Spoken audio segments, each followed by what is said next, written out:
My name is Steve Andrews from Fergus Falls. I'm the current caretaker of a 1957 Bentley S.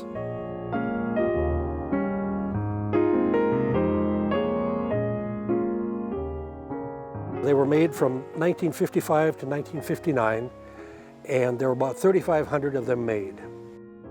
This one has got a little added twist to it because it's left-hand drive, and they only made 172 of those.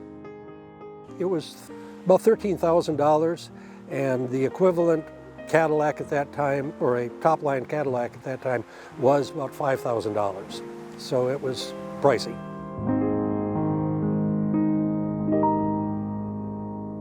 One of the things that got me very interested in British cars is when I was in the service, and I spent 3 years at Lakenheath in England.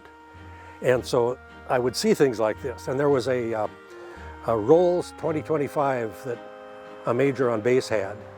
It was one of those vehicles that when it went by, you would see it, but you wouldn't hear it.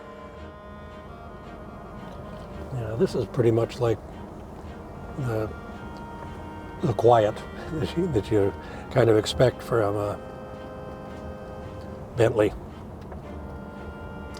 Back in the 30s, when they were advertised as the silent sports car, because they were hot, but they just really made a point of cutting down the noise.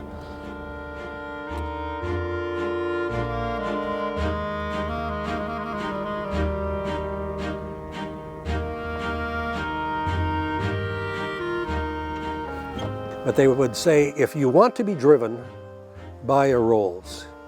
If you want to drive, buy a Bentley.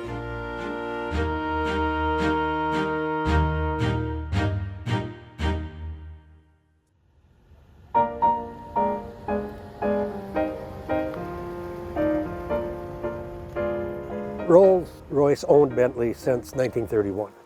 And so they used different marketing techniques and everything over the years. But when it got to this point, 1955, they started doing their own bodies. That's pretty much the Rolls Bentley that you associate. And from this angle and from this distance, you can't tell the difference between the two, because the only Bentley that you see is on the hubcaps. But when you get to the front and you can see the grille, the Rolls grille is very angular, and this is smoother. The interior is walnut. The outside is walnut, but inset is burled walnut inside, so from the root. When they did the wood, it was all from the same batch of wood, so everything was going to match all the way around. And then if you lean back in the back seat, look over your shoulder, there's a mirror right there, and I think it's on the passenger side, there's a cigar lighter. And then the dash is also walnut, pretty thin veneer, but it is split in the middle and opened up like a book. And so you see the blemish matches blemishes on both sides, you know.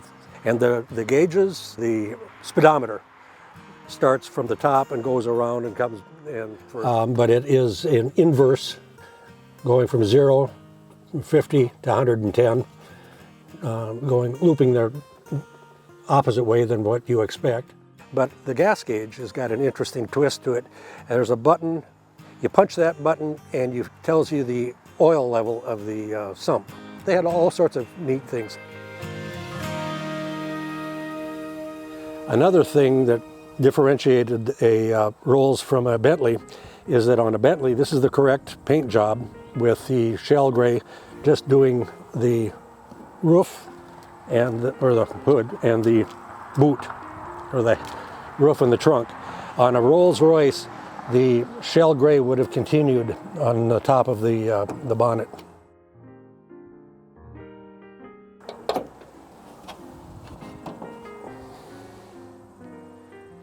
And this is a front end lubricator. There's a lever underneath the dash that every 200 miles they pump it twice, and it lubricates the whole front end.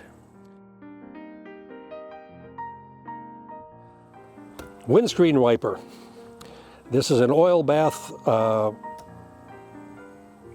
air filter, and then it goes into a silencer for the air filter, and then dual carburetors on the other side. I've had it, this is the third summer, and the last 2 years I put about 2,000 miles a summer on it. On a day like this, you'd have to be out. Like I said before, you have a responsibility to take care of it for the next caretaker.